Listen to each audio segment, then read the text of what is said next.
प्रतिष्ठितम् आविरावेर्मएधिः वेदस्य माडिस्थः श्रुतं मे मा प्रहासीः अनेनाधीतेन अहोरात्रान् संदधामि ऋतं वदिष्यामि सत्यं वदिष्यामि तन्मामवतु तद्वक्तारमवतु अवतु माम् अवतु वक्तारम् अवतु वक्तारम्। ॐ शान्ति शान्ति शान्तिः। नारायणं नमस्कृत्य नरं चैव नरोत्तमं देवीं सरस्वतीं व्यासं ततो जयमुदीरयेत्। सदाशिवसमारम्भां शङ्कराचार्यमध्यमाम् अस्मदाचार्यपर्यन्तां वन्दे गुरुपरम्पराम्। वसुदेवसुतं देवं कंसचाणूरमर्दनं देवकी परमानन्दं कृष्णं वन्दे जगद्गुरुं कृष्णं वन्दे जगद्गुरुं। नारायण।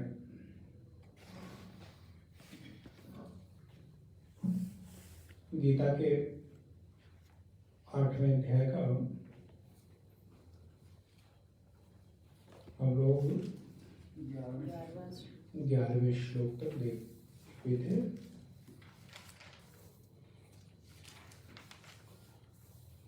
तो 10वें श्लोक से पाठ करेंगे, फिर हम लोग आगे का विषय देखेंगे। प्रयाण काले मनसा चलेन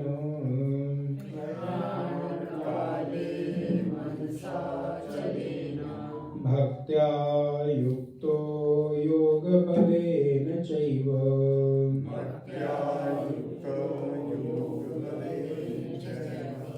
भ्रुवोर्मध्ये प्राणमावेश्य सम्यक्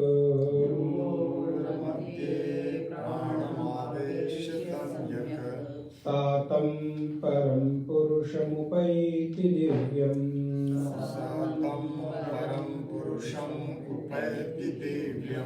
यदक्षरं वेदविदो वदन्ति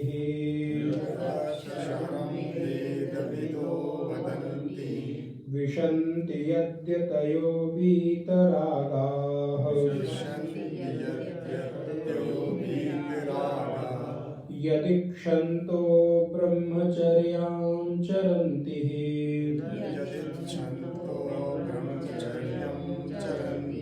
तत्ते पदं संग्रहेण प्रवक्षे।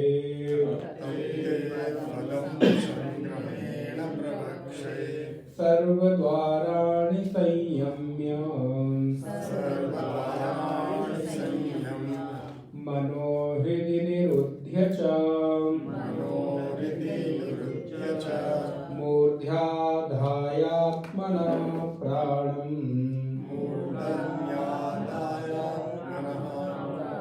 मूर्ध्याध्यायात्मना प्राणम्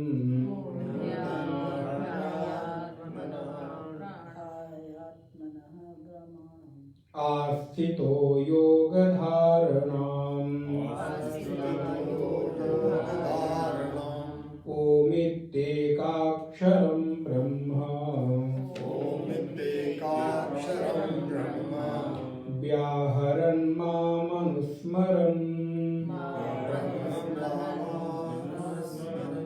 ॐ ओमित्येकाक्षरं ब्रह्म व्याहरन् मामनुस्मरन् यः प्रयाति त्यजन् देहम् सायाति परमां गतिम् अनन्यचेता सततम्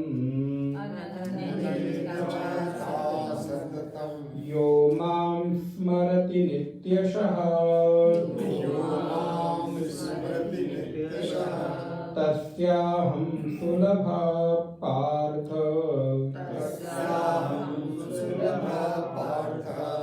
नित्ययुक्तस्य योगिनः मामुपेत्य पुनर्जन्म दुःखालयमशाश्वतम्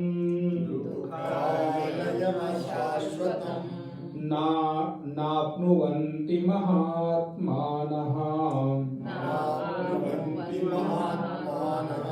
संसिद्धिं परमां गताः आब्रह्मभुवनान् लोकाः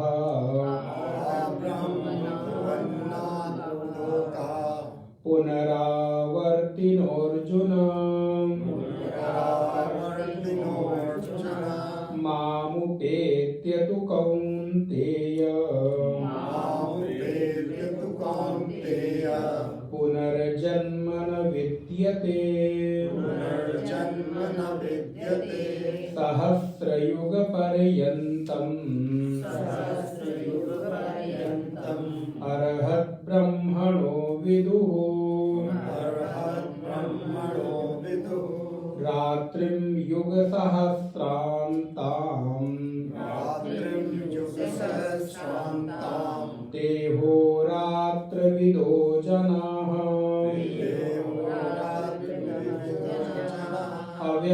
अव्यक्ताद्व्यक्तया सर्वाः प्रभवन्त्यः रागमे रात्र्यागमे प्रलीयन्ते तत्रैवाव्यक्तसंज्ञके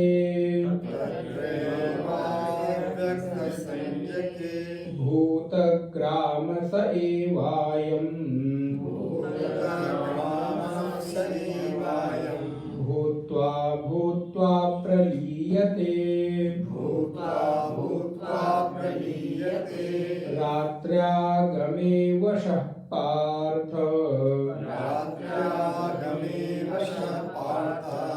प्रभवत्यः रागमे प्रभवत्यः रागमे।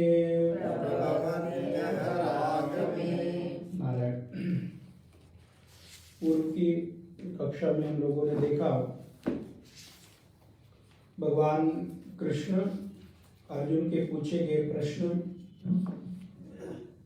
कि हे प्रभु, अगर कोई व्यक्ति मृत्यु के समय अंतिम समय में जिस समय उसका प्रयाण काल हो अर्थात चलने की बेला हो, चला चली की बेला हो, शरीर और ये प्राण एक दूसरे से अलग होने की स्थिति में हो, अर्थात ये जो कलेवर है, देह रूपी कलेवर है, इस कलेवर का परित्याग करते समय अगर किसी व्यक्ति को आपकी स्मृति होती है, आपके चिंतन मनन में,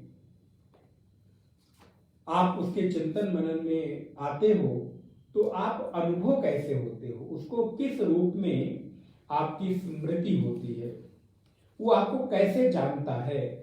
तो उसके उत्तर में भगवान विस्तार से यहाँ पर अर्जुन को बता रहे हैं। पूर्व में हम लोगों ने 11 नंबर श्लोक तक देखा, जहां पर 10वें श्लोक में विषय आया कि प्रयाण काले मनसा चलेन भक्त्या युक्तो योग बलेन चैव। इस पर हमने चर्चा किया, लेकिन थोड़ी सी और चर्चा का मन हो रहा है। सर्वप्रथम तो प्रत्येक व्यक्ति इस बात को चाहता है। प्रत्येक व्यक्ति, जब मैं कह रहा हूं तो यहाँ बैठे हुए जिस मन के लोग हैं, अध्यात्म मन के लोग, साधक मन के लोग, ऐसे लोगों की इच्छा जरूर रहती है। ऐसे लोग अपने मन में ये जरूर संकल्प भाव करते हैं कि प्रभु अंतिम अंतिम में आपका स्मरण बना रहे, कुछ भी करे, कैसे भी करके आप भूले ना, आपकी स्मृति मेरे चित्त में बनी रहे। लेकिन क्या इतना कहने भर से या इतना सोचने भर से अथवा इस संकल्प भर से ये बात संभव है? तो वासुदेव कृष्ण कहते हैं कि नहीं नहीं, प्रयाण काले मनसा चले न। ये होगा तो, लेकिन उसके लिए किस चीज की आवश्यकता होगी? तो बोले भक्त्या युक्तो योग बलेन चैव। अर्थात जब तक उस साधक के पास योग का बल नहीं होगा। अब योग का जो तात्पर्य हम सुनते हैं, पढ़ते हैं सामान्यतया, तो योग कहने से तो केवल इतना ही समझ में आता है कि थोड़ा हाथ पैर को हिला लेना, थोड़ा सिर को नीचे कर लेना, पैर को ऊपर कर लेना, थोड़ा ऐसे शारीरिक जो व्यायाम है जिसे हम कह सकते हैं, कसरत है, उसको हम योग शब्द से, तब तो यहां पर अगर अर्थ इतना होता तो मुझे लगता है जितने पहलवान हैं विश्व में, आप देखते हैं, आप खेल वेल भी देखते होंगे कभी कभी, महाराज 100-100, 200, 300 किलो के लोग, और WWE क्या होता है ना, आप देखिए ऐसे बड़े बड़े पहलवान उठा उठा के पटकते हैं एक दूसरे को, डर लगे देखने में, फिर तो सबसे बड़े योगी। लेकिन योग का तात्पर्य केवल और केवल हमारे यहाँ शारीरिक व्यायाम से, शारीरिक स्वस्थता के लिए की गई जो भी हमारी एक्टिविटी है उसको नहीं कहते। वासुदेव कहते हैं प्रयाण काले मनसा चले न। कदाचित तो जो बड़े बड़े पहलवान लोग हैं, कसरत करने वाले लोग हैं, शरीर को स्वस्थ रखने वाले लोग हैं, वो तो और भी न जाने किन किन चिंतनों में उलझे रहते हैं। इसलिए उस साधक के पास किसका बल हो? तो बोले भक्त्या युक्तो योग बलेन चाहिए, उसके पास योग का बल, उसके पास साधना का बल। अब योग अर्थात ज्ञान योग का बल, योग अर्थात भक्ति योग का बल, योग अर्थात उसने अपने जीवन में सत्कर्म का योग किया हो। योग जुड़ने की धातु से बनता है, योग युंजने धातु से योग शब्द का निर्माण होता है। जो जोड़ता हो, किससे जोड़ता हो? बोले जो आपके साध्य से, साध्य माने जो आप पाना चाहते हैं, जिसको प्राप्त करना चाहते हैं, उस साध्य से जो जोड़े उसको योग कहते हैं। तो कृष्ण, वासुदेव कृष्ण कहते हैं कि प्रयाण काले मनसा चलेन भक्त्या युक्तो योग बलेन चैव। लेकिन ये होगा कब? बोले जब उसने जीवन भर योग साधना की है। श्लोक तो ये कह रहा है कि वो अंतिम समय में क्या करे कि योग के बल से अपने दोनों भ्रिकुटियों के मध्य अपने मन को स्थापित कर दे। लेकिन स्थापित तो कर दे, ये तो एक विधि हो गई, नियम हो गया, लेकिन होगा कैसे? जब तक कि अभ्यास नहीं होगा, जब तक कि उसने पूर्व में कई बार ऐसी साधना नहीं की होगी, अंतिम में वो घटित नहीं हो सकता।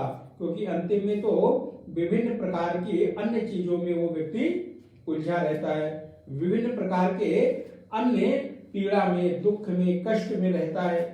तो कृष्ण कहते हैं कि प्रयाण काले मनसा चलेनो भक्त्या युक्तो योग बलेन चैव भ्रुवोर मध्य। अपने दोनों जो ये भवें हैं, इन के मध्य आज्ञा चक्र में प्राणम आवेश, अपने प्राण को, प्राण माने अपने शरीर की सम्यक शक्ति को, प्राण को शक्ति भी कहते हैं, प्राण को ऊर्जा भी कहते हैं, प्राण को बल भी कहते हैं। प्राण अर्थात जो आपके भीतर सामर्थ्य है, उस सामर्थ्य को प्राण कहते हैं। तो भ्रूर मध्य प्राणमावेश्य सम्यक सातम परम पुरुष मुपैति दिव्यम। ऐसा व्यक्ति जब अपने मन को अपने दोनों भ्रुओं के मध्य में स्थापित करके आज्ञा चक्र में श्री हरि का स्मरण करता है, परमात्मा का स्मरण करता है, तो उनके सातम परम पुरुष मुपैति दिव्यम, दिव्य स्वरूप को प्राप्त करता है, उस दिव्यता की अनुभूति कर लेता है, अर्थात परमात्म तत्व में स्थित हो जाता है। कैसे परमात्म तत्व में, अब उसके बारे में बता रहे हैं, जिसको कहते हैं यदक्षरम, जो अक्षर है। वेद विदो वदंती, वेद विद, वेद माने जो हम लोग ज्ञान की अमूल्य धन राशि को वेद कहते हैं।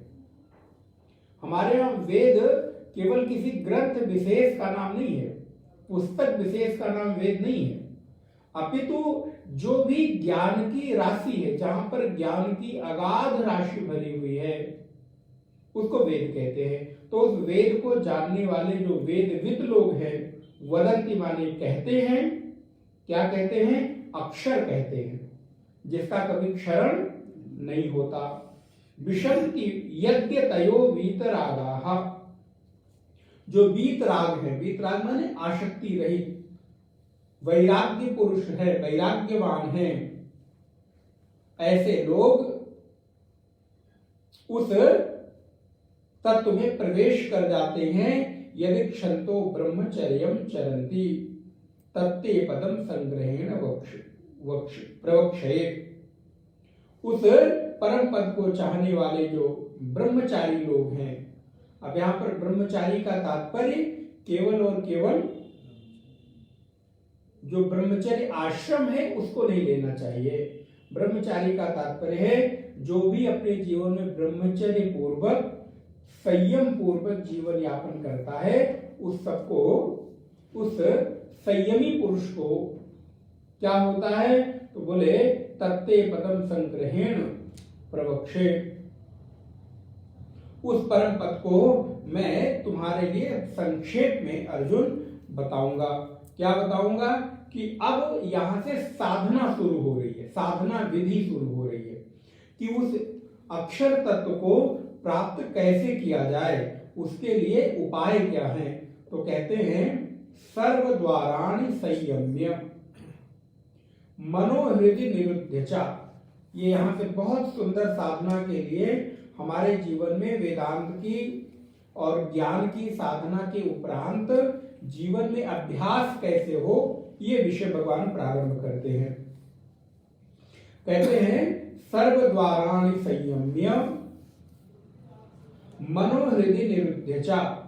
सर्व द्वाराणि अर्थात हमारे शरीर के जितने द्वार हैं, और हमारे शरीर में कितने द्वार हैं? 9 द्वार। इस शरीर को नवद्वारे पुरे देहि ऐसा भी कहा गया। इस 9 द्वार रूपी पुर में, इस 9 द्वार रूपी गांव में, जहां पर 9 दरवाजे हैं घर में, वो देही अर्थात जीव रहता है। तो नवद्वारे पुरे देही, तो सर्व द्वाराणि संयम्य, तो हमारे शरीर के जितने भी 9 द्वार हैं, सारे द्वारों से जो भी इंद्रियां बाहर की ओर जाती हैं।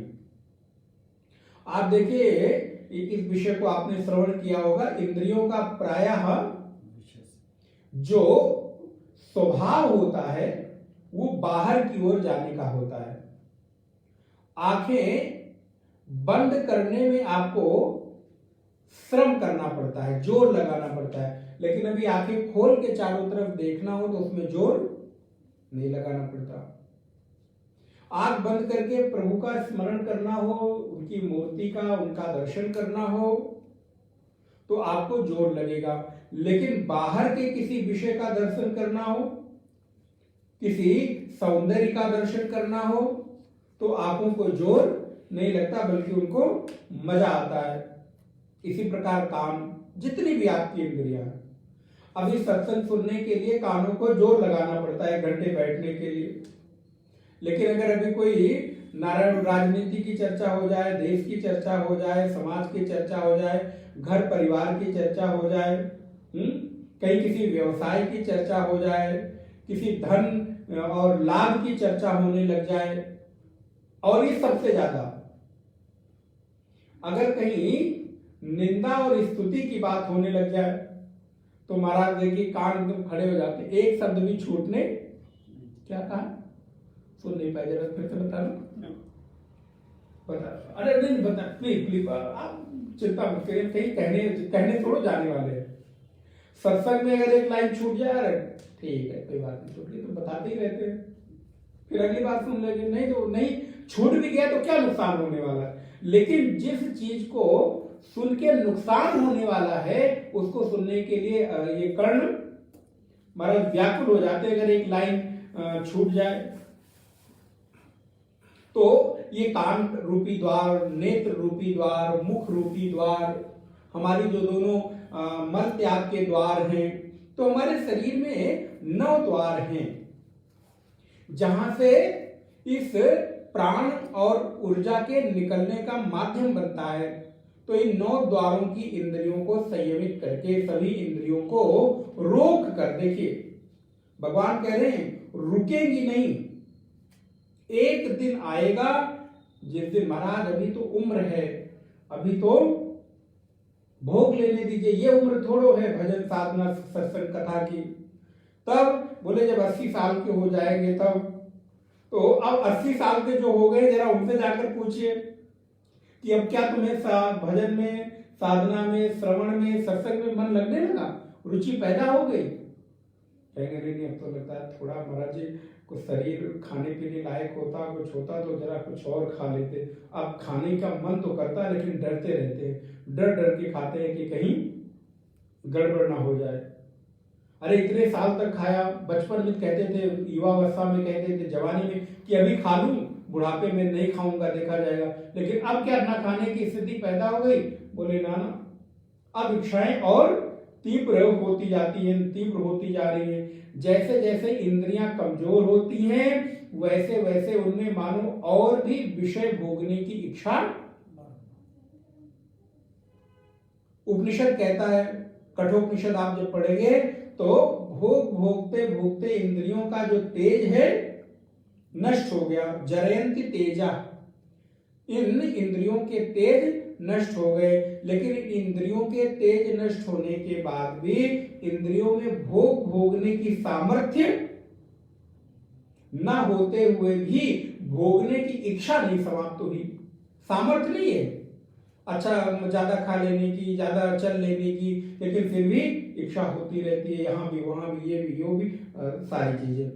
तो इसी प्रकार हमारे शरीर की प्रत्येक इंद्रियों में सामर्थ्य का अभाव, परांच खानी व्यतिनत स्वयंभू तस्मात् परांग पश्यन्ति नान्तरात्मन। कठोपनिषद में नचिकेता को यमराज कहते हैं, श्रुति कहती है वहां पर कि परांच खानी व्यतिनत स्वयंभू। महाराज इंद्रिय रूपी जो पशु है ना हमारा, ये बाहर की घास खाने के लिए तड़पता रहता है, दौड़ता रहता है बाहर, जब भी थोड़ा भी अवसर मिले। अब महाराज तथाकथित 9 वर्ष है, लेकिन अब देखो कोई रेस्टोरेंट, कोई छोटा ढाबा, छोटी सी छोटी स्थान, पार्क, कोई भी जगह आपको खाली दौड़े, सब भरा हुआ है, जहां चले जाएं। तो क्या हो रहा है? बोले बाहर दौड़ने के लिए हमेशा तैयार, तत्पर रहती। परांच खानी व्यतिनत स्वयंभू। अच्छा पता कई बार हमको धोखा भी देती, वो अरे ऐसे ही तो है, थोड़ा सा कर ले, बोले ऐसे थोड़े से करके ही हमारे समय और ऊर्जा को नष्ट कर देती है और समझ नहीं पाते। क्यों? क्योंकि इसका स्वभाव है बाहर की ओर दौड़ने का। तस्मात् परांग पश्यन्ति नान्तरात्मन। इसलिए ये इंद्रियां एक दिन अपने आप भीतर की ओर लौट आएंगी? बोले कभी नहीं, ये जब भी आप देखेंगे बाहर की ओर ही लौटती हैं। इनको भीतर लौटाने के लिए आपको श्रम करना पड़ेगा, आपको अभ्यास करना पड़ेगा। इसलिए पीछे आपने पढ़ा गीता में भगवान ने क्या कहा, अभ्यास और वैराग्य के द्वारा। तो अभ्यास और वैराग्य छोड़ना पड़ेगा, त्याग करना पड़ेगा, संयम करना पड़ेगा, मन को मोड़ना पड़ेगा। तो इसलिए भगवान कहते हैं एक दिन नहीं होगा, सर्व द्वाराणि संयम्य, संयम करके मनोहृदय निरुद्ध चा, मन को। और महाराज क्योंकि जब आप सारी इंद्रियों को निरुद्ध करेंगे तो स्वाभाविक है कि मन निरुद्ध होगा, मन संयमित होगा, मन एकाग्र होगा, केंद्रित होगा। तो मनोहृदय निरुद्ध चा, उस मन के द्वारा प्राण को हृदय में स्थापित करे, हृदय निरुद्ध चा, अर्थात ये भीतर और अंतर्मुख होने की यहाँ पर साधना भगवान वासुदेव बता रहे हैं। मूर्ध्याधायात्मनः प्राणम, मूर्धान्याधायात्मनः प्राणम, और उस स्थापित किए हुए मन को मूर्धा में स्थापित करे, ध्यान के माध्यम से। प्राणम आस्थितः, प्राण को स्थापित करे। योग धारणम, योग धारणम अर्थात योग के द्वारा, संयम के द्वारा, धारणा के द्वारा। आपने इसको तत्वबोध में पढ़ा होगा, धारणा, या आप योग सूत्र में पढ़ते हैं धारणा, श्रम दम उपरति तितिक्षा श्रद्धा समाधान, ये वेदांत के सूत्र हो गए। और यम नियम आसन प्राणायाम धारणा प्रत्याहार, धारणा प्रत्याहार के बाद धारणा, और ध्यान के पहले धारणा। लेकिन हम सीधे ध्यान करते हैं, उसके ध्यान के पूर्व धारणा जरूर होनी चाहिए। धारणा का तात्पर्य है संयम। उस चीज के लिए आपकी स्थिति तैयार हो जाए, अर्थात ध्यान को करने के लिए धारणा प्लेटफॉर्म है, एक आधार है। धारणा के ऊपर स्थित होकर ही ध्यान लग सकता है। लेकिन अभी ध्यान बिना धारणा के, बिना यम नियम के, बिना आसन प्राणायाम के सीधे ध्यान। तो इसलिए ध्यान की जो शक्तियां हैं, ध्यान की जो सिद्धियां हैं, और ध्यान से घटित होने वाला जो आपके जीवन में सुख है, वो हमको अनुभूत नहीं होता, क्योंकि केवल और केवल ध्यान करते हैं तो वो ध्यान ठीक ठीक प्रकार से नहीं होता। इसलिए तो क्या करें, फिर धारणा के द्वारा ओम इत्येकाक्षरम ब्रह्म। यदि तो आप ध्यान रखिए, यदि तो आपने अपने कर्मकांड उपासना से ऊपर उठकर अब गुरु मंत्र के द्वारा आपने गुरु से प्रदत्त जो ओम मंत्र है उसको आपने यदि श्रवण कर लिया है, तो अब इस साधक के लिए जो योग निष्ठ हो गया है, अब उसके लिए एक ही मंत्र बचता है, और वो मंत्र है केवल और केवल ओम।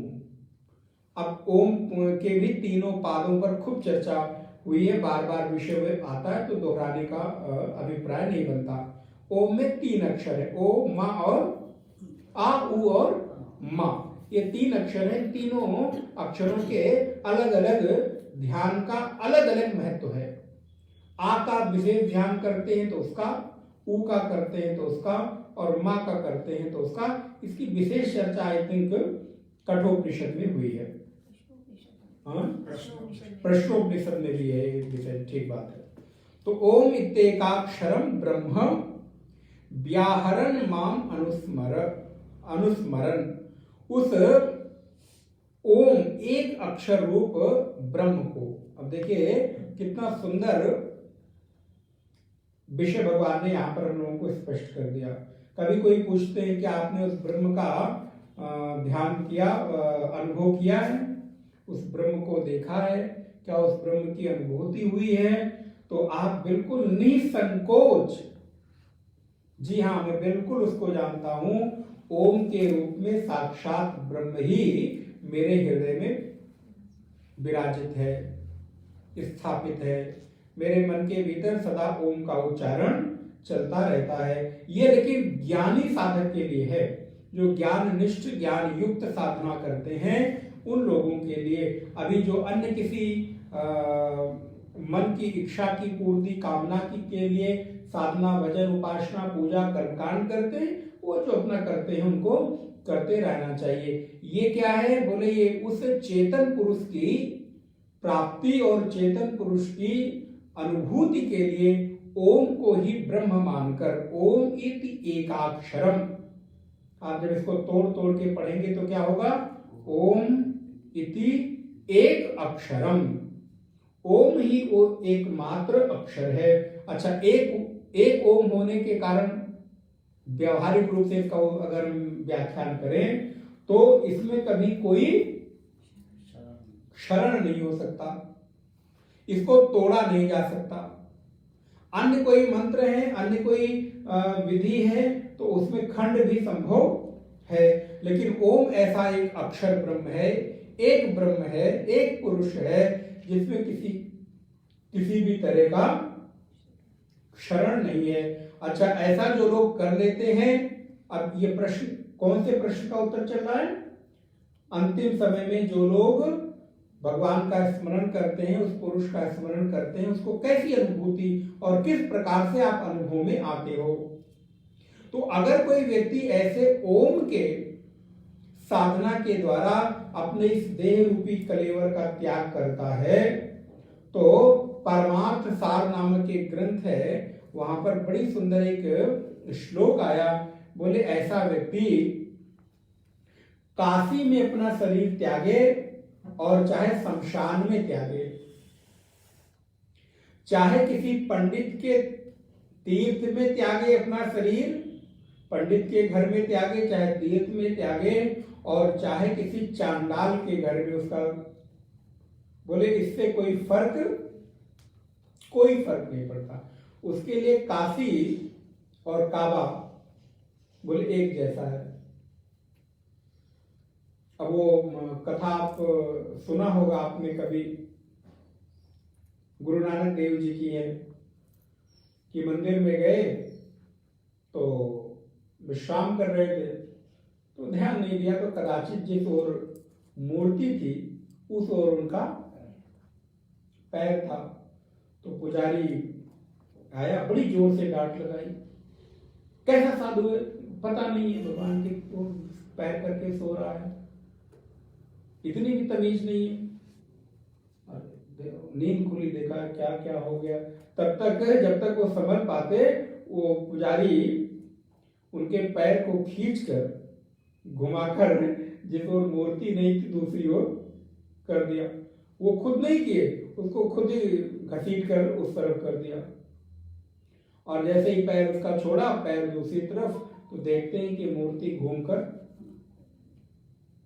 अब वो थोड़ा सा परेशान हुए, क्या हुआ, दूसरी ओर घुमा के किया, तीसरी ओर घुमा के किया, तो जिस ओर घुमा के पैर करते हैं उसी ओर भी उनको वो मूर्ति, हाथ जोड़ के प्रणाम किया, क्षमा मांगी, भगवान ये क्या हो गया, बड़े सुंदर भाव से प्रसन्न मुद्रा में मुस्कुराते हुए बोले, जब चारों तरफ ही वो है तो किस तरफ पैर करूं और किस तरफ पैर ना करूं मुझे तो नहीं पता कि किस ओर पैर करने से उसकी ओर पैर नहीं होता। जब वो ईसावास से मिदम है, जब वो हरि व्यापक सर्वत्र समाना है, जब उसकी सत्ता कण कण में व्याप्त है, तो किस तरफ मानूं और किस तरफ न मानूं, चारों तरफ ही तो उसी की सत्ता। जित देखूं तित श्याममयी है, जिधर देखूं उधर उसी का नूर दिखाई पड़ता है, उसी की चेतना दिखाई पड़ती है। तो जिधर देखता हूं उधर तू ही तू नजर आता है, तो किस तरफ पैर करूं और किस तरफ पैर न करूं। तो बड़ा सुंदर श्लोक आया, कहते हैं, तीर्थे स्वपच गृहे वा नष्ट स्मृतिरपि परित्यजन देहम ज्ञान समकाल मुक्तः कैवल्यम याति हतः शोकः। बोले वो स्वपच के घर में, चांडाल के घर में, किसी म्लेच्छ व्यक्ति के घर में, जिसको हम समझते हैं, शरीर छोड़े अथवा काशी में शरीर छोड़े। तनुम त्यजतु वा काश्याम, तनु, तनु माने तन, त्यजन माने छोड़ना, काश्याम माने काशी में। तनुम त्यजतु वा काश्याम स्वपचस्य गृहे विवाह, या किसी स्वपच व्यक्ति माने म्लेच्छ व्यक्ति, किसी चांडाल व्यक्ति के घर शरीर छोड़े। ज्ञान संप्राप्ति समय मुक्तासो विगत ज्वरः, बोले जिसको ज्ञान प्राप्त हो गया है, वो मुक्त हो गया है, उसको इस शरीर से अब कोई चाहे चंदन की लकड़ी से जलाओ और चाहे नदी में पत्थर बांध के डाल दो, चाहे करोड़ों रुपए लगाकर हजार एकड़ भूमि, 1000 एकड़ तो थोड़ा ज्यादा हो गया, सैकड़ों एकड़ भूमि के बीच उसको रखकर सजाकर आप रखिए, तो उससे कोई फर्क उसको नहीं पड़ने वाला। हाँ, आपका अपना कोई लाभ होता हो, आपके अपने कोई फायदे होते हो तो वो हो सकते हैं, होता रहेगा। आपकी मनोभावना है तो उस समाधि से हो सकता है कि आपकी मनोपूर्ति भी हो, मनो इच्छाएं भी पूर्ति होती हो, लेकिन उस व्यक्ति के वो कोई फर्क नहीं पड़ता। वो व्यक्ति अब इस देह में नहीं है तो चाहे जलाओ, चाहे उसको जमीन में समाधि दे दो, चाहे किसी नदी में प्रवाहित कर दो, अथवा चाहे उसको खुले में छोड़ दो, कुत्ते और कौवे नोचकर खा जाएं। बोले इससे उसकी गति अगति से कोई फर्क, आप सोचते हो कि हमने जीवन भर बहुत साधारण सा जीवन जिया, साधारण का अर्थ आप समझिए कि बहुत अधर्म पूर्वक जीवन जिया है, और अंतिम में मैं ऐसी व्यवस्था कर जाऊं कि मेरे शरीर को चंदन की लकड़ी से काशी में मणिकर्णिका घाट पर बड़े विद्वानों और पंडों और वहां के विद्वानों के मंत्रोच्चार के बीच जला दिया जाएगा, तो मैं सद्गति प्राप्त कर लूंगा। तो उससे कुछ भी फर्क नहीं पड़ने वाला, क्योंकि इस मिट्टी को चाहे चंदन से जलाओ, चाहे साधारण लकड़ी से जलाओ, मिट्टी को तो राख ही बनना है, क्योंकि गति शरीर की नहीं होती, गति शरीर में रहने वाले की होती है, जो कि है ही नहीं। अब जो नहीं है उसके लिए हम क्या क्या कर रहे हैं? थोड़ा कठोर तो होगा, लेकिन फिर भी संकेत किया जाए, अगर किसी अपने व्यक्ति की मृत्यु हो जाए तो उस व्यक्ति के मृत्यु के लिए तो मैं रोता ही हूं, क्योंकि उसकी हानि और उससे होने वाला हमको लाभ नहीं मिलता है जो उससे हमको सुख मिल रहा था। लेकिन अगर देखा जाए तो रोकर हम स्वयं को सामाजिक रूप से स्थापित करके दुखी होकर समाज के लोगों को दिखाना चाहते हैं। दुखी होकर कई बार हम अपने आप को संतोष देते हैं, उस व्यक्ति को कोई फर्क नहीं पड़ता, उस व्यक्ति के लिए नहीं होता, स्वयं के संतोष के लिए ही हम रोते भी हैं। और चाहे बड़े बड़े हम उसके लिए आयोजन करते हैं जिसमें महाराज हजारों लोगों ने भोजन किया और हजारों लोगों को ये किया, वो ठीक है, करना चाहिए, उस व्यक्ति के यश के लिए बिल्कुल आपका कर्तव्य है। लेकिन ये जब ज्ञान के धरातल पर चर्चा हो रही है तो उसका उसके लिए कोई सरोकार, हाँ, सामाजिक रूप से बिल्कुल है, करना चाहिए। अगर उस व्यक्ति की स्थिति है, उस व्यक्ति का उतना ऐश्वर्य है, उस व्यक्ति की सामाजिक प्रतिष्ठा है, तो तद अनुरूप उसके पूरे कृत्य क्रियाकलाप ये व्यवहारिक एक सच है, उसको स्वीकार करके करना चाहिए। लेकिन ये उस व्यवहारिक धरातल की चर्चा नहीं हो रही है। इसलिए पुनः आपको निवेदन करूं, जिस समय भागवत में महाराज जड़ भरत, जिसे आप लोग नाम सुनते हैं, हम तो जड़ भरत नहीं कहते, अवधूत भरत कहते हैं,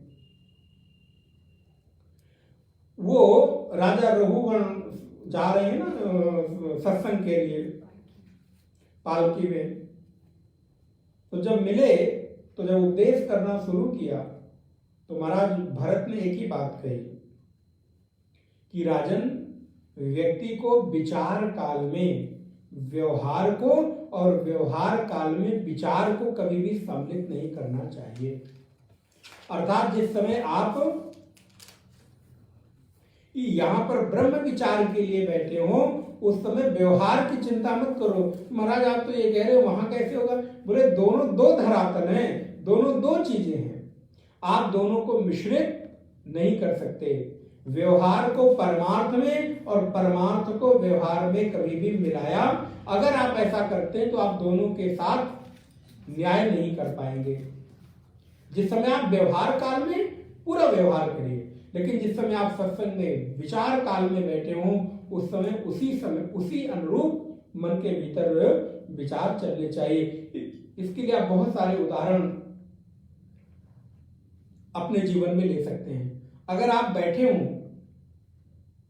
अपने घर में कोई चर्चा कर रहे हो, कोई विचार विमर्श कर रहे हो एक विषय को लेकर, जैसे कोई काम शुरू करना है, कोई बिजनेस व्यापार करना है, तो अगर उसी विचार के बीच घर की माता जी, जिनको खाने की चिंता रहती है और स्वाभाविक है, रहनी भी चाहिए, उसी विचार के बीच यदि वो भोजन पर डिस्कशन शुरू कर दें तो क्या होगा? या भोजन की चर्चा हो रही हो, दूसरी तरफ से ले ले, कल क्या बनेगा या रात को क्या डिश बने और ये बने वो बने, सारे लोग तो दूसरे उमंग में खोए हों कि ये बनाना है वो बनाना, न्यू ईयर पे ये प्लान करेंगे, और उसी बीच महाराज पता चले कोई हम नया थॉट, नया विचार लेकर चले आए, तो क्या हम दोनों के साथ न्याय कर पाएंगे? बोले दोनों के साथ न्याय, क्योंकि जिस समय जो चर्चा चल रही हो उस समय वही चर्चा उचित रहती है। इसलिए परमार्थ में व्यवहार को और व्यवहार में परमार्थ को कभी भी मिश्रित नहीं करना चाहिए। तो जो ज्ञान में स्थित है उसका शरीर काशी में हो तो, शमशान में हो तो, किसी चांडाल के घर में हो तो, बोले उसे कोई भी फर्क नहीं पड़ता। अब भगवान कहते हैं कि यह प्रयाति त्यजन देहम स याति परमाम गतिम। ऐसे ओम का चिंतन करते हुए जो लोग इस शरीर का त्याग करते हैं वो लोग परम गति को, परम गति अर्थात यद गत्वा न निवर्तन्ते तद धाम परमम मम। परम गति का तात्पर्य है जहां जाने के बाद दोबारा वापस आने का मार्ग न हो, जिसको प्राप्त करने के बाद कुछ अन्य प्राप्त करने का भाव न रह जाए। अनन्य चेता सततम यो माम स्मरति नित्यशः तस्याहं सुलभः पार्थ नित्य युक्त योगिना। अब नीचे वाली लाइन पहले पढ़ें, हमको लगता है बड़ा कठिन है ना महाराज।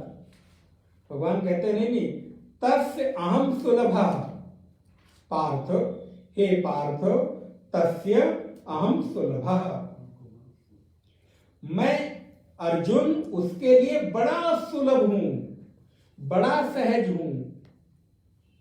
किसके लिए? बोले नित्य युक्त से योगिना, जो योगी मुझसे नित्य युक्त रहता है, जुड़ा रहता है। अच्छा आप ये बताइए, आप किसी मित्र से जिससे रोज रोज मिलते हो उससे ज्यादा कंफर्ट फील करते हैं जिससे कभी कभी मिलते हो, कभी कभी बात होती हो, ज्यादा बात ना हुई हो, उससे कंफर्ट फील करते हैं?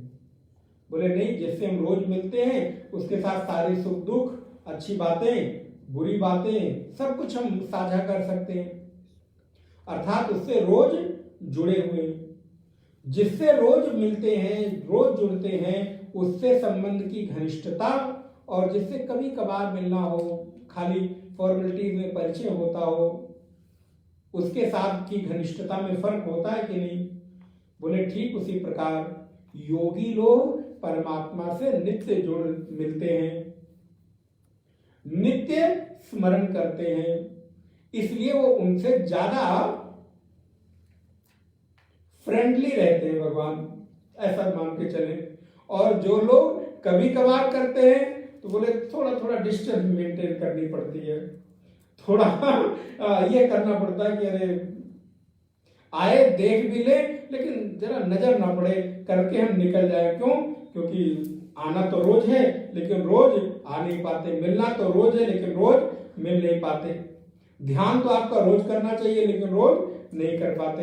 लेकिन जो लोग रोज हैं बोले उनको कोई चिंता नहीं, निश्चित होके आए बैठे गए, कोई उनको फर्क नहीं पड़ता। बोले वैसे ही जैसे संबंधों में आप पति पत्नी हैं, एक दूसरे के बिल्कुल सन्निकट हैं, तो आप में कोई फॉर्मेलिटीज किसी भी प्रकार की अब संकोच नहीं रहता।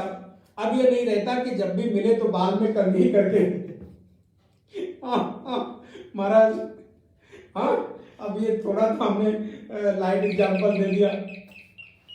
अब अगर घर में पति पत्नी है तो महाराज पत्नी सोचे जब भी मिलूं तो पूरा लीप पोत के मिलूं, जो लोग लीपते पोतते हो, यहाँ भी अब यहाँ भी कहाँ तो आप सबको मालूम है।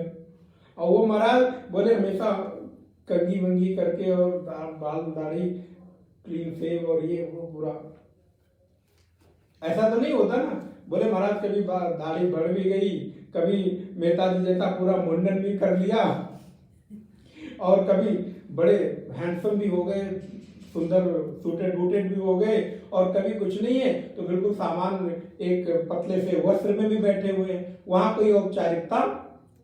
लेकिन वहीं कदाचित मान लीजिए आपके घर में कोई दूसरी कोई संबंधी आ जाए, कोई आपका भाई या कोई मिलने वाला आ जाए, कोई रिश्तेदार आ जाए, स्त्री हो अथवा पुरुष हो, तब क्या उतनी फ्रेंडली आप रहते हैं? तब कम से कम इतना तो रहता है कि जो ठीक ठाक पहने, कुछ ना हो तो कम से कम लोअर पहन के तो रह ही रहे, घर में टी शर्ट तो पहन ही ले।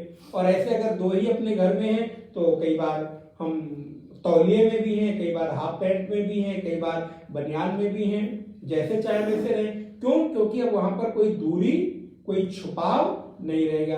बोले ऐसे ही जो भक्त हैं, जो साधक हैं, वो नित्य भगवान के साथ जुड़े रहते हैं, तो अब उनके साथ कोई भेद नहीं रह गया, सब कुछ उनका खुला हुआ है।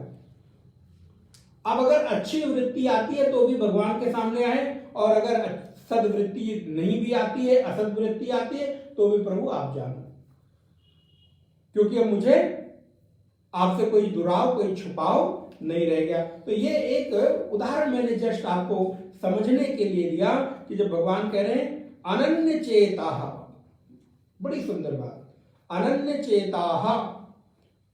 अब इसमें मैंने आपको शायद पिछली बार भी कहा था, भगवान इस मामले में बड़े पजेसिव हैं, कोई कंप्रोमाइज नहीं करते। मुझे भी चाहो और दुनिया भी चाहते रहो, ये नहीं उनको पसंद। मुझे चाहो तो सिर्फ, अब हम लोग तो मैनेज करते हैं ना संबंधों को, रिश्तेदारियों को, और अपने जो भी सब चीजें, क्या मैंने, अरे थोड़ा इसको भी मैसेज कर दो, थोड़ा उसको भी कर दो, थोड़ा उससे भी बात कर लो, थोड़ा उससे भी मिल लो, थोड़ा गिफ्ट वहां भी भेज दो, थोड़ा वहां। तो ये क्या है, हम संबंधों को भगवान कहते देखो भाई सब जगह मैनेज करो, लेकिन मेरे पास ये नहीं कि थोड़ा सा गिफ्ट दे दिया, बर्थडे पे दे दिया, न्यू ईयर पे दे दिया, दिवाली दे दिया और हम खुश रहेंगे। बोले ना, देना है जो कुछ भी हो, सब कुछ केवल और केवल मुझे ही दो। ये एक उदाहरण आपको इसके लिए बताया। उनको तो आपका कोई बाहरी भौतिक चीज नहीं चाहिए, वो कहते हैं मन देना वो मरा तो केवल और केवल मुझे दो। बोले उनको दे दिया तो क्या करेंगे? अब गोपियों वाला वो प्रसंग आपको याद हो आया होगा, उद्धव जी आए बड़े ज्ञान लेके, गोपियां कहती महाराज अब किस मन से करूं, एक मन था, वो मन तो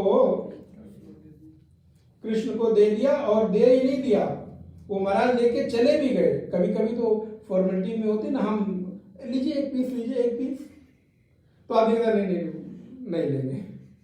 तो तो मतलब हमने उसको दिया, वो वापस हमको पकड़ा दिया। तो चलो जितना था उतना हमारा बचा रह गया। दूसरा कोई आया, अब आजकल ऐसे करो ना, डिब्बा बना के रखते हैं लोग, बड़ा कहीं पता नहीं कैसा कल्चर है। अब वही एक डिब्बा बना के रखा, वही सबके सामने प्रस्तुत, जो भी आया उसी में से दो दो खा लिया, फिर रखा, फिर तो वापस कर दिया। खैर वो आप लोगों का है, तो हम तो कह देते, कहने का है, लेकिन वो एक अपना संस्कार तो नहीं है। खैर तो पूरा का पूरा बचा हुआ है। लेकिन यहाँ कन्हैया ने क्या किया, बोले हम तो सोचे थे लोग तुमको दे रही हूँ, लेगा नहीं, बस खाली थोड़ा चख के छू के वापस कर देगा। लेकिन उसने ले भी लिया, और महाराज लेने के बाद यहां से ऊधो मन न भये 10-20, ऊधो मन न भये 10-20, एक हतो सो गयो श्याम संग, एक हतो सो गयो श्याम संग, को आराधे ईस, ऊधो मन न भये 10-20। अब एक मन था, महाराज इसको दे दिया और वो वापस नहीं किया, लेकर चला गया। किस मन से? तो भगवान कहते हैं देखो, देना हो तो पूरा पूरा मन हमको दो, आधा तिहे में मेरा काम नहीं चलता, नहीं तो पूरा पूरा अपना संसार के लिए रखो। और हाँ ध्यान रखना, एक बार अगर दे दिए तो फिर हम वापस, ये तो है, एक बार इसमें अगर आ गए, अध्यात्म में आ गए, एक बार ये संकल्प कर लिया कि आपको मन देना है, तो आप चाहो न चाहो वो खींचकर आप देखिएगा, अनुभव करिएगा। एक बार आप बस हाथ उठाकर अनन्य भाव से, आर्त भाव से कहते प्रभु मैं आपका हूं, अब आप मुझे अपना लो, तो वो कोई न कोई माध्यम बन के कोई न कोई ऐसा कार्य रचना करेंगे कि आप उनके सदा सदा के लिए, फिर संसार के लिए आप नहीं रह जाओगे, देखने में तो रहोगे, लेकिन भीतर से आप सदा के लिए उनके हो जाओगे। ये संतों का प्रेम नगर है, यहाँ संभल कर आना जी। बड़ी सुंदर पंक्ति गाई कि ये संतों का, ये परमात्मा का, ये अध्यात्म का प्रेम नगर है, यहाँ संभल कर आना जी। बोले आगे तो क्या हुआ? बोले आगे तो फिर लौट कर जाने का है नहीं, यही है परम पद। अभी कहा ना, ऐसे लोग परम पद को प्राप्त करते हैं, और परम पद जहां जाने के बाद वापस लौटने का, तो यहां पर भी एक बार आने के बाद लौटने का मार्ग असल में कहीं के रहते नहीं है, देखने में लगता तो है, लेकिन आदमी फिर कहीं का बचता नहीं है। तो भगवान कहते हैं अनन्य चेता सततम यो माम स्मरति नित्य सा। बस बार बार इस बात को बहुत मजे से, मुझे और केवल मुझे स्मरण करे। अनन्य चेता माने बिना किसी अन्य का स्मरण किए केवल और केवल मुझे, मेरे अतिरिक्त और किसी को चित्त में लाए भी ना, मेरे अलावा किसी का ख्याल भी ना आए। जैसे है शुरू में जब प्रेम होता है लोगों को तो कितने पजेसिव हो जाते हैं महाराज, बाद में भले जहां जाना है आओ जाओ खाओ पियो, कोई मतलब नहीं रहता, लेकिन शुरू में कोई कुछ साल मेरे अलावा किसका फोन आ गया, किसका मैसेज आ गया, क्या हो गया, बोले थोड़े दिन बाद वो प्रेम न्यून हो जाता है, कम हो जाता है। लेकिन प्रभु कहते हैं ना, मेरे साथ वो नहीं है। अनन्य चेता, चित्त में किसी अन्य का ख्याल आए ही ना, नित्य मेरा स्मरण है ऐसे लोगों के लिए। कहते ना भगवान को मिलना बड़ा कठिन है, अध्यात्म मार्ग बड़ा कठिन है। भगवान कहते हैं इससे सरल क्या है, मन दे दो मैं तुम्हारा हो गया। बस ऐसे लोगों के लिए तस्याहम। देखो महाराज इसमें कुछ लगता भी नहीं, एटीएम से पैसे भी नहीं निकालने पड़ते, चेक भी साइन नहीं करनी पड़ती, कुछ खरीदना भी नहीं पड़ता, हाँ, किसी रंग की चॉइस भी नहीं रहती। अब बाहर के तो कपड़े खरीदने हो, हम लोगों को पहनने हो, तो सबसे बड़े तो रंग की समस्या, ये रंग पहने कि ना पहने, वो पहने। और इसमें बोले महाराज इसमें कुछ भी नहीं है। अच्छा, एक और बात, इसमें आप दे दोगे किसी को पता भी नहीं चलेगा, ये गुप्त दान है।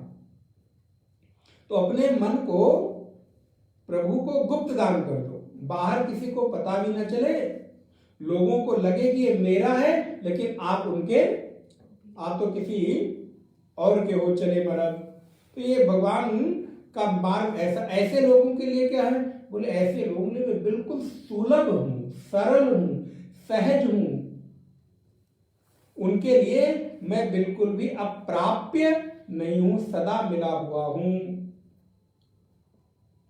फिर मामुपेत्य पुनर्जन्म, वाह, ये लाइन तो कहीं लिख के मन में रख लीजिए, चाहे कहीं, ये संसार कैसा है, दुखालयम अशाश्वतम।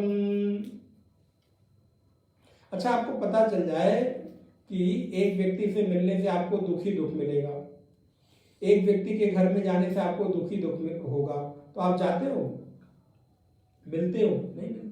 इवन आपको पता चल जाए ये रंग मुझे सूट नहीं करता महाराज, इस रंग को पहनता हूं जिस दिन उस दिन, तो क्या करते हैं आप, उस रंग को पहनते हैं, छोड़ दिया, सदा सदा के लिए छोड़ दिया। तो वैसे ही अगर ये पता चल जाए कि संसार कैसा है, दुखालयम अशाश्वतम, जो स्थिर दिख रहा है वो स्थिर नहीं है, दुखालय है। अच्छा, भोजनालय में जाएं तो क्या मिले, भोजनालय। आप औषधालय में जाएं तो क्या मिले, औषधि। और दुखालय में जाएं तो क्या मिले। तो अगर संसार में है और दुख मिल रहा है तो कौन सी बड़ी बात, क्योंकि आप है ही दुखालय। काजल की कोठरी में कोई जाए और कहे मुझे कालिक न लगे, तो संभव तो काजल की कोठरी में कितनों सयानो जाए, एक चीर काजल की लागी है तो लागी है। कहीं ना कहीं कितना भी बचा लीजिए, बारिश में चलिए, बड़े कपड़े उपड़े समेट समेट के चलिए, कीचड़ न लगे, लेकिन कहीं ना कहीं कीचड़। ऐसे संसार में कितना भी युक्ति मुक्ति करके चलिए, कितनी भी सावधानी बरतिए, कितना भी कोशिश और प्रयास करिए, कितने भी साधन जुटाइए, लेकिन दुखालय है तो दुख, कोई तन दुखी, कोई मन दुखी, कोई धन बिन रहत उदास, थोड़े थोड़े सब दुखी, सुखी राम के दास। कोई तन दुखी, कोई मन दुखी, कोई धन बिन, सबके दुख अलग अलग है। सबके किसी के पास सब कुछ है, खाने के लिए सब भरा हुआ है, सारी व्यवस्थाएं जो चाहे वो मिल सकता है, लेकिन वो व्यक्ति तन से दुखी है, कुछ खा नहीं सकता। तन भी ठीक है, धन भी है, तो मन, अब आप देखिए अपने शहरों में देख लीजिए, अपने आस पड़ोस में देख लीजिए, सब कुछ है, लेकिन मानसिक रूप से कहीं ना कहीं कोई ना कोई परिस्थिति ऐसी है। और किसी बेचारे के पास बहुत हार्ड वर्क कर सकता है, बहुत मजबूत शरीर है, एक बार में वो सारी प्रकार की सब्जियां और चावल और दाल और मक्खन और घी जितना भी देना चाहे दे दीजिए, वो खा के पचा लेगा, लेकिन उसको मिलता क्या है, बोले रूखी रोटी और चट्टी साग, उसको खाने को नहीं मिल रहा है, धन का अभाव। तो कोई तन दुखी, कोई मन दुखी, कोई धन बिन रहत उदास। तो भगवान कहते हैं कि मामुपेत्य पुनर्जन्म दुखालय अशाश्वतम।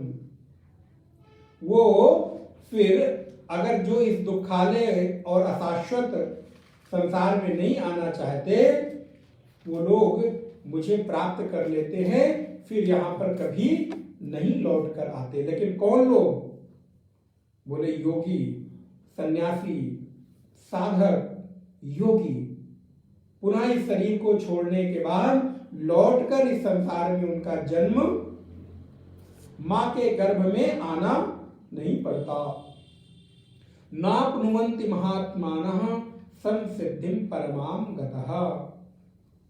बोले दुखालय और क्षण भंगुर संसार में पुनर्जन्म को प्राप्त नहीं होते। नाप्नुवन्ति महात्मा, ऐसे महात्मा लोग, योगी लोग, क्यों? क्योंकि उन्होंने संसिद्धिं परमां गता, उन्होंने सिद्धि को और परम गति को प्राप्त कर लिया है। इसलिए परम सिद्धि को प्राप्त कर लेने वाले महात्मा लोग, ज्ञानी लोग पुनः इस दुखालय और अशाश्वत संसार में लौटकर नहीं आते हैं। तो हम लोग भी न लौटकर आए ऐसा तो कम से कम संकल्प तो कर ही लेना चाहिए। और भगवान का एक नाम विष्णु सहस्त्र नाम में क्या है? सत्य संकल्प।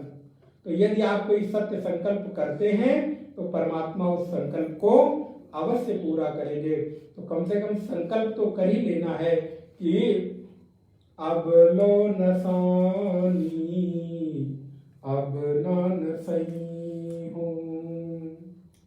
अभी तक तो अपना हमने बहुत अनिष्ट किया, बहुत अपना अहित किया, लेकिन अब बुद्धि मिल गई है, अब ज्ञान मिल गया है, शास्त्रों का और गुरुजनों का आलंबन मिल गया है। तो अब तो कम से कम इसको सुधार कर और परम सिद्धि को प्राप्त करना है। इस भाव के साथ नए वर्ष में हम लोग एक नए संकल्प के साथ प्रवेश करें कि अध्यात्म के किसी एक विशेष अनुभव के साथ हम अपने पूरे वर्ष को किसी एक ग्रंथ के स्वाध्याय के साथ या किसी मंत्र विशेष के जप के साथ पूरा वर्ष हम गुजारेंगे, उसको पार करेंगे। इस भाव के साथ भगवत नाम स्मरण। और कल हम लोग पुनः यहाँ पर 3 बजे से 5 बजे तक सुंदरकांड के पाठ के लिए उपस्थित होंगे। गोविंद मेरो है, गोपाल मेरो है, गोविंद मेरो है, गोपाल मेरो है, गोविंद मेरो है, गोपाल मेरो है, गोविंद मेरो है, गोपाल मेरो है। श्री बाके बिहारी नंद लाल मेरो है, श्री बाके बिहारी नंद लाल मेरो है, श्री बाके बिहारी नंद लाल मेरो है, श्री बाके बिहारी नंद लाल मेरो है। गोविंद मेरो है, गोपाल मेरो है, गोविंद मेरो है, गोपाल मेरो है, नंदलाल मेरो है, नंदलाल मेरो है, गोपाल मेरो है, गोपाल मेरो है। श्री कृष्णचंद्र भगवान की जय, श्री गीता माता की जय, सद्गुरुदेव भगवान की जय। नमो पार्वती पतये हर हर महादेव। ओम पूर्णमदः पूर्णमिदं पूर्णात् पूर्णमुदच्यते पूर्णस्य पूर्णमादाय पूर्णमेवावशिष्यते।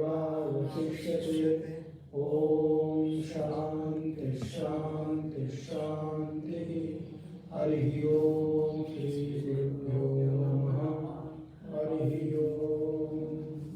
नारायण। कल 3 से 5 सुंदरकांड और परसों रविवार को 9 से 10 उपनिषद क्लास।